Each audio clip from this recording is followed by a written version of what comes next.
Hello, and welcome to Yesterday, Today, and Forever, a virtual ministry of the Churches of Christ. It is our desire to present to the 21st century person the faith of the first century Christians. We seek unity through the acceptance of the faith that was once and for all time delivered unto the saints, a system of faith which first began to be spoken by our Lord prior to his crucifixion, and was later confirmed to the saints by the apostles and inspired writers of the New Testament. Thus a faith from yesterday to today and into forever. Our speaker is Brian Barrett, who preaches for the church at Bear Branch, in Spurlockville, West Virginia. We encourage all persons interested in the faith of our fathers to open their Bibles, as we search the Scriptures, for these eternal truths, which can lead Christians back into unity as the family of God. Now, here is Brian. We're studying this morning in the book of John chapter 12. John chapter 12. Over the past few weeks, we've been studying through some of the various times that Jesus was at the temple during the Feast of Tabernacles, during the Feast of Hanukkah or the Season of Lights. And now we're coming up to the spring festival of the Jews, the Passover, which commemorates their deliverance by God out of the hand of the Egyptians.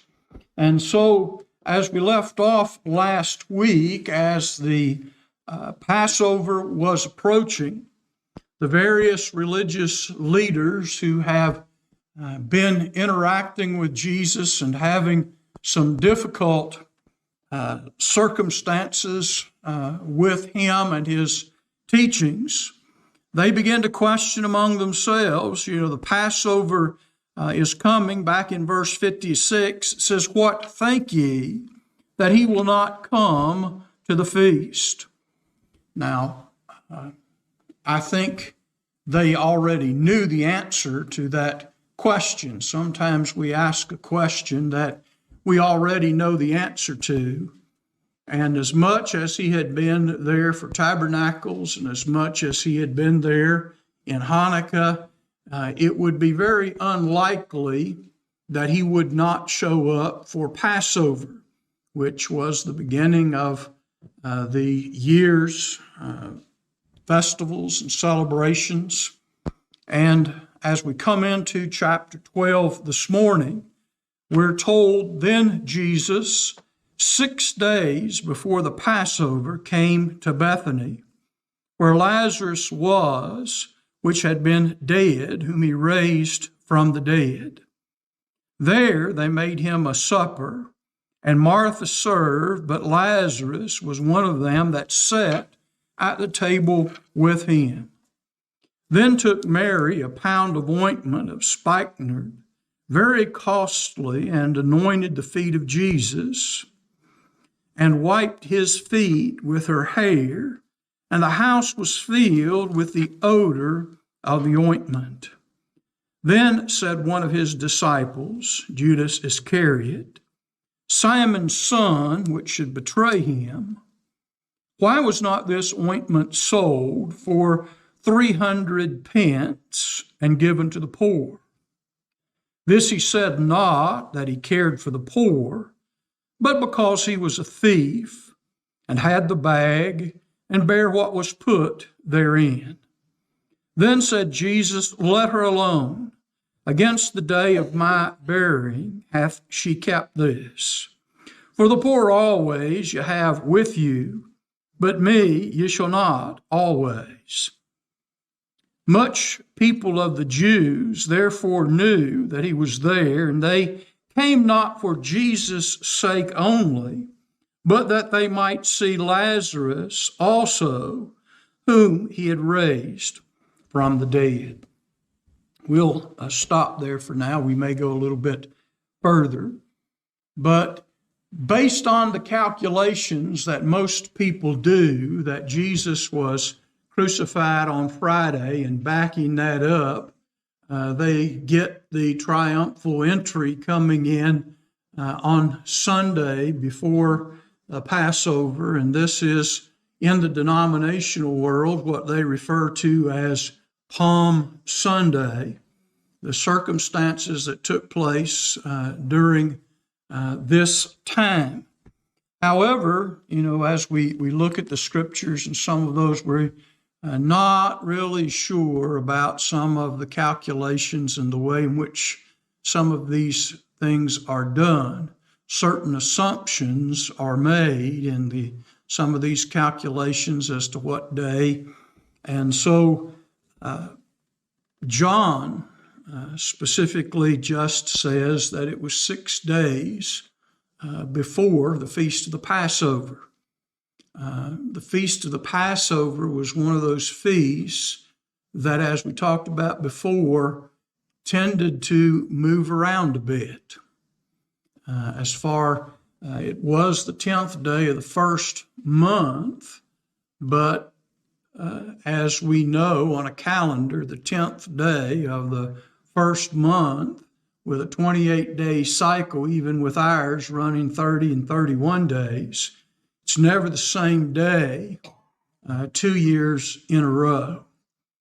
And so the 10th day of the first month, which was the actual Passover, whatever day that was, and you have to back that up 6 days. And since we don't know what year that Jesus really was born, we're studying on Wednesday night that he may have been born in 5 BC, which means that the actual date that many people try to use and figure and calculate may not be anywhere near. So we need to understand Passover floats. It's not that it takes place on the Sabbath eve. The Passover is a special Sabbath unto itself. And so sometimes when it refers to the Passover Sabbath, it's not talking about Saturday Sabbath, but it's talking about the eve of Passover. The animal was sacrificed about 3 o'clock in the afternoon. The lamb was killed. Preparations were made for the evening, and that evening there was a special Passover meal, and the day of Passover was a Jewish Sabbath. And in that sense, it was a holy day or a high day.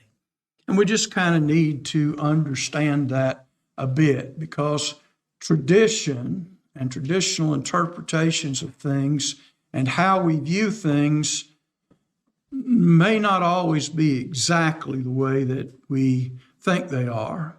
And then when we're counting days, we understand that the Jewish day began at sunset, not at midnight, not at sunrise. The actual day itself started with the evening at sunset and went through sunset the next day. And so there is a lot of calculations that one would need to know and to make in order to get all of that correct. And much like what many people today try to do with Christmas, maybe a little closer as to knowing when Passover was, but since Passover can actually move anywhere from March to April, and any day within that cycle there, John's right. It was 6 days before Passover. Whatever that was, it was 6 days before Passover. And as he was moving into the area, Passover, the Passover is a lot like many of our holidays. There's the proper day of the Passover, which is obviously the evening of the Passover, the evening that we would think of the 10th day of the first month, at eve, they begin to celebrate the Passover meal and those type things. And I hate to do this but I don't really have anything, that we can compare it to. But I want you to just think for a minute about Christmas. There is Christmas, and then there's Christmas. People are together coming in a week before Christmas. We can't be, we're here, we're passing through.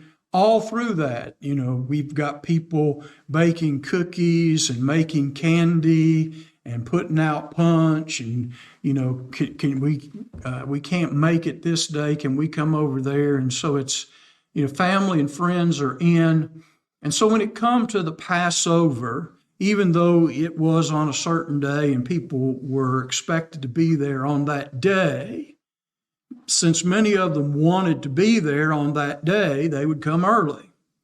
And in that time frame, they would have time to be with friends and family, since it's one of the three big holy days of Israel.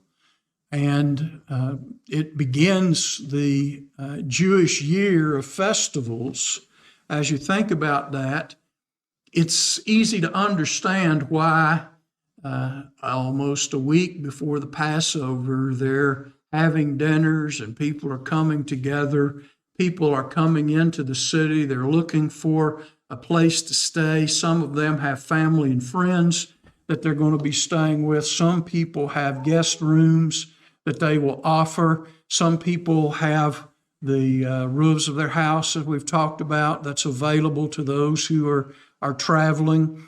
And throughout that week, it's just a huge, big family reunion of the Jewish people. I know it's more than that, but there is that celebration. And during that time, the Jewish women are removing the leaven, the yeast, anything from their homes. They're preparing unleavened bread and doing certain things to get ready for the Passover. The Feast of Unleavened Bread is going to follow this. And so it's not just a one-day kind of thing. And so Jesus comes up for the Passover, and the Jewish leaders are already wondering, when he will be there. It says in verse 57 of the last chapter that the chief priests and Pharisees had given commandment that if any man knew where he were, he should show it, that they might take him. And so if you know where Jesus is, what think you, will he come up? Of course he's going to come up. He always comes up to the festivals. He'll be here, one way or the other. And so they gave these commandments, and that's an interesting word to insert here. I mean, this is a pretty strong word that, they didn't make it a suggestion, but it was a commandment. And so 6 days before the Passover, Jesus came up, and he came up out of the area there where he had been in the wilderness area of Judea. He came back up, and he comes to a family that he is very familiar with. They're very close friends and associates, Mary, Martha, and Lazarus. And I'm sure that, from looking at their relationship, the welcome mat was always out. I kind of think of it as one of those situations where when you show up, you don't even knock on the door, just come on in because you're family. It's one of those kind of situations. And so Jesus comes to the house of Mary and Martha and Lazarus. And so we've already know, and we can see from this, that this family had some they were financially well off, it would seem. And they had sort of the family compound. I don't know if that's the way they would have thought of it, but many of these houses were built with the walls at the edge of the property, and they were completely walled in by the house. And then you come into the house, and the house was kind of in a square or that type of shape. Some may have been round, but we're just going to go with the square for right now. But in the center of the square then, there on many of those houses would have been a area that was open and to the air, a place where, that as we think of it, you could sit on the front porch, even though it's not the front porch, but it was a place where there were plants and those kind of things. If this was a reasonably wealthy home, as well as the roof, we don't know how many floors it may have had. And if this family was somewhat well off, they would have offered their home to many different people, but especially Jesus and his disciples would have been welcome there. And so much we're told that they made him a supper. Now, whoever may have been visiting or whatever, they would have made what we think of as dinner. Here in West Virginia, we talk about dinner, supper time, those kind of things. But this was made for him. It's not just that they had a meal and, everybody that happened to be there that night partook of it. But this was specially made on his behalf. They made it for him. And so his disciples and others who were traveling with him were aware of that. When people heard that Jesus was there, the news started spreading. And of course, people took advantage of that, as we see here, to come and see not only Jesus, but to see Lazarus. Jesus is a miracle worker, and Lazarus is one of the miracles. To come there and see this guy, and do you really think he was dead? Yeah, he was dead. I know he was dead, and all these kind of discussions. And so Lazarus was a curiosity. And so he's one who's came back from a place that few people have actually came back from. Usually when someone passes away and you anoint their body, you put them in the tomb, they stay there, at least until Jesus comes again.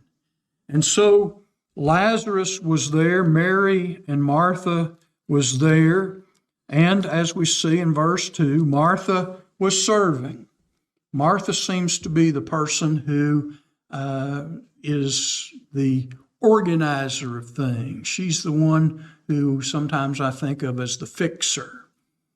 Soon as, you hear something's going to happen, Martha's got her writing tablet out, making a list of all the things that I got to go to the store and get. And I know I'm just trying to bring that up to today's standards. But, Martha's the person who, as soon as, Passover was coming, she's scrubbing the floors and cleaning out the kitchen and making a list of all the things that she needs and all the food that she cooks and making sure that all that stuff's there. And, coming up on that, Martha's in the kitchen putting everything together. She's basically working herself crazy. And Mary is a little bit different kind of personality. Mary was the one who wanted to sit at the feet of Jesus. She wanted to listen. Martha, aren't you concerned that, my sister's not helping? I got to do all this myself. She has, at least as I look into Scripture, she has a personality where, she always jumps right into things and takes charge of things. And then when other people don't jump in with her or things don't go the way that she likes, she gets all upset because nobody's helping her. She volunteers for this kind of stuff. She's always the one that does it, but then she's always upset for one reason or another because of the circumstances. Well, here, she's making dinner, she's serving, she's preparing these.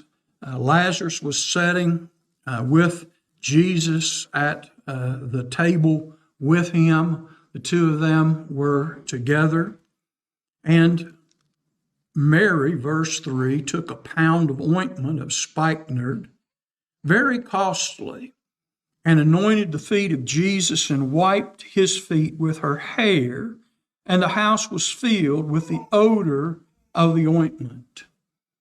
One of the things that many times would take place as guests came and the guests were in a home, the servants many times would wash the feet of the guests, would anoint the feet with oil and various things, help people freshen up, unlatch their sandals, take their sandals off, wash their feet, anoint their feet because of the dry conditions, the ointments and preparations that they used to protect their feet.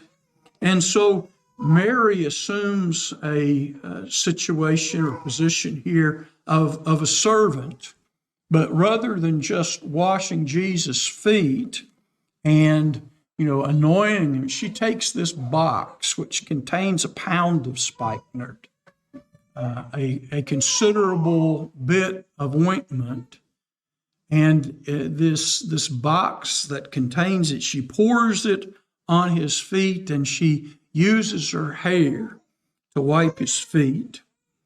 And I'm sure that as she's had time to think about the events with the bringing of Lazarus back, Jesus is there.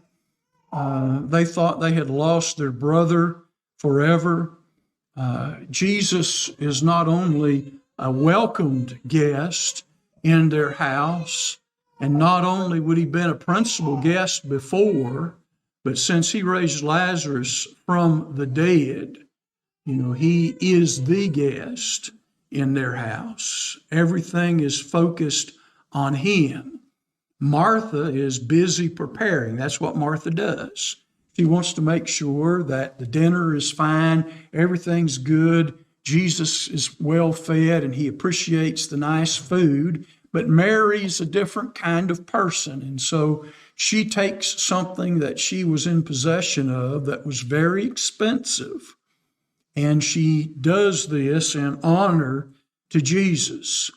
Now, on the surface, this looks very wasteful, and apparently from the description that we have, the smell of this went all through the house.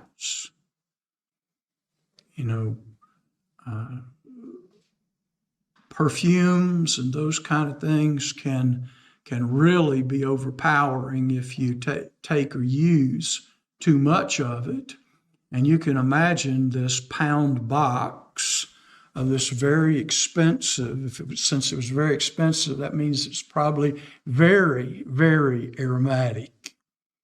And so, she breaks that, and, the old commercial was just a dab will do you. This is a thing that you probably just, stuck your finger on the tips of it and, maybe put it on your hands or whatever, your feet, but you most certainly didn't dump the whole box. And so the smell of that permeated through the entire house. Now, Martha's busy cooking, and John says that over top of the smell of the food that was being prepared and being served, the smell of the ointment filled the house. And so it's competing with the other smells that are already there, and it's overpowering those smells. And so we're told then one of his disciples, Judas Iscariot, Simon's son, which should betray him, said, "Why was not this ointment sold for 300 pence and given to the poor?" This he said not that he cared for the poor, but because he was a thief and had the bag and bare what was put therein. Now, this takes place, and John wants to make sure that, we get all of this. There were more than one person. There was more than one person called Judas. And, while lots of people have tried to, explain Judas, and I'm not going to get into the middle of it and try to climb in his head because I don't want to go there, but Judas was an interesting person. And so when John is writing this, he makes sure, this is after the fact, it's probably well after the fact, after the destruction of Jerusalem, all the things that's happened. He's in the latter part of the first century probably writing this. And so as he's writing this, he makes sure that they understand that this is Judas Iscariot, who was the son of Simon.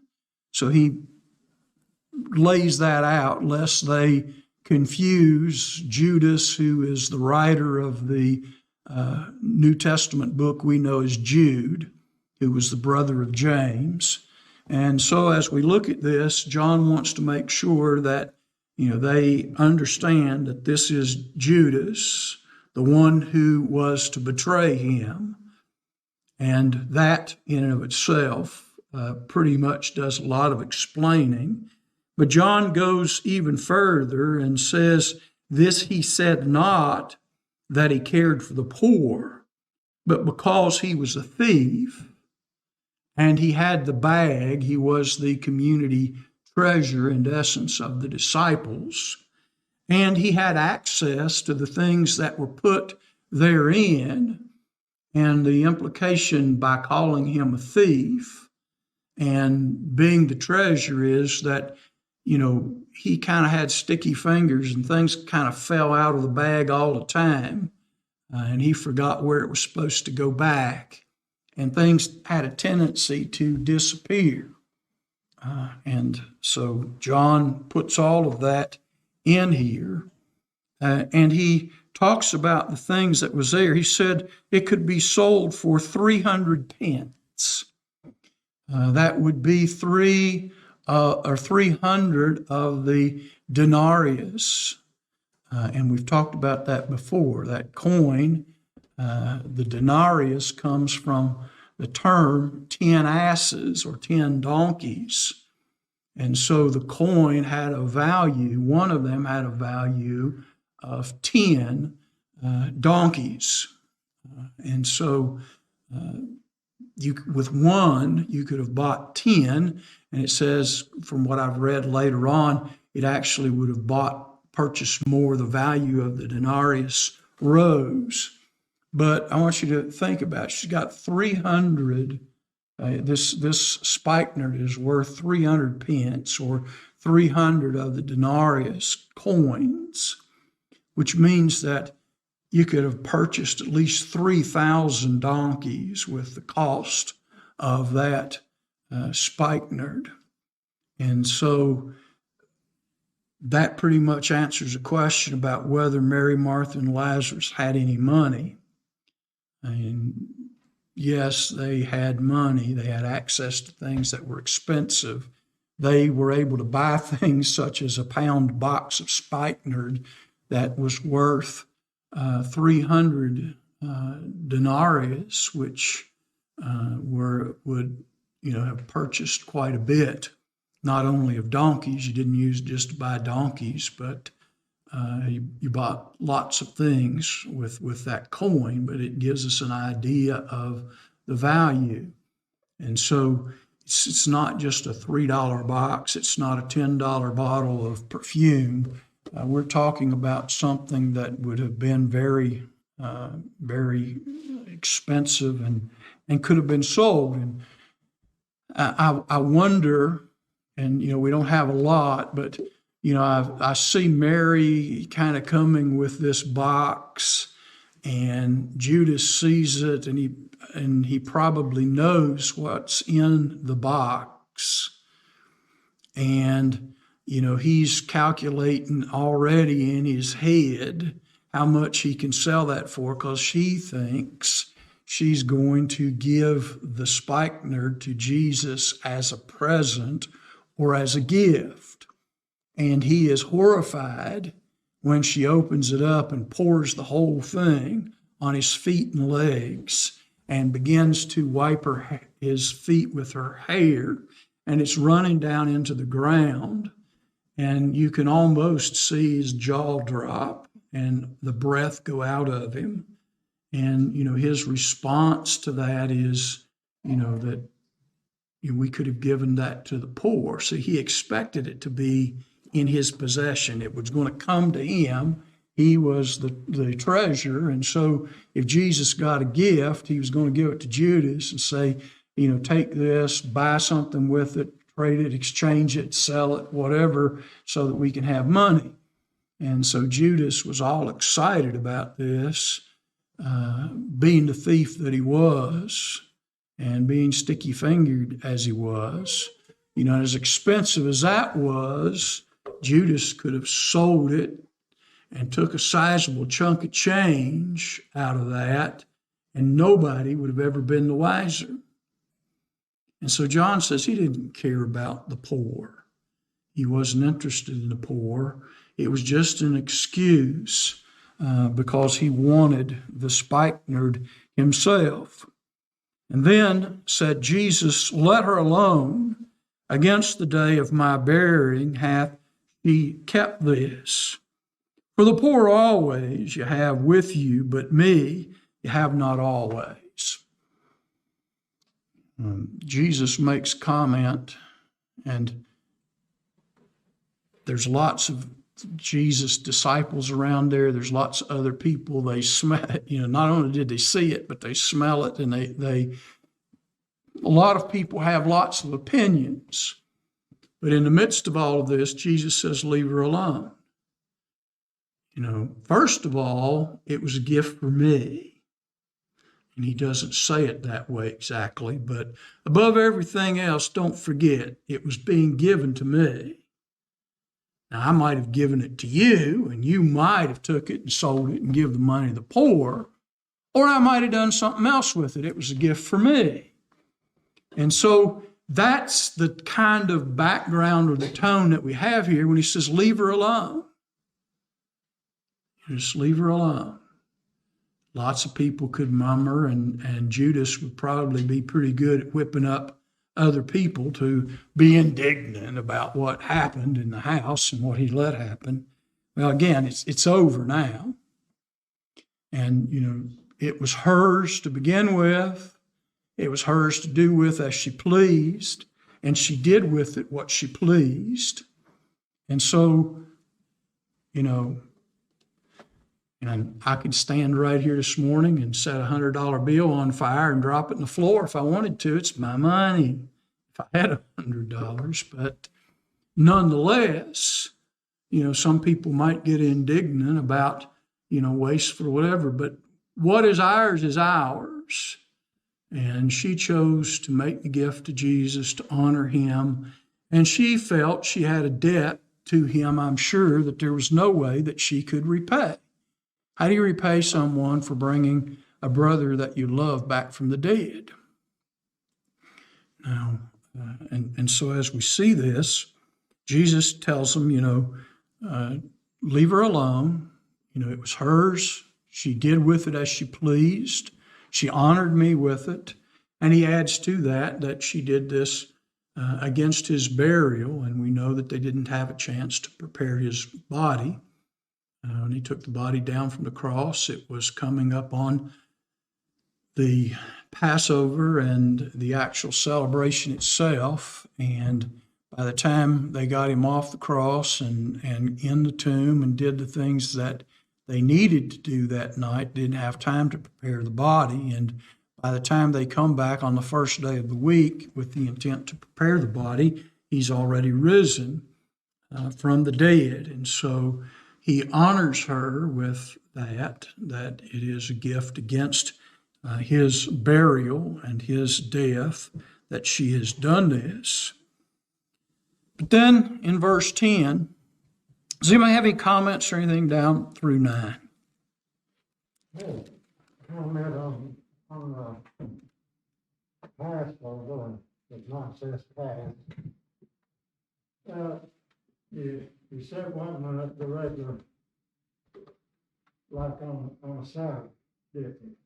Pardon me? You said it wasn't on a Saturday? Not necessarily on a Saturday. It was considered a Sabbath, and that's why sometimes us Gentiles get it all messed up, because it talks about the Sabbath's approach, which was the day of Pentecost. Now, whether that was a literal Sabbath or the Passover Sabbath.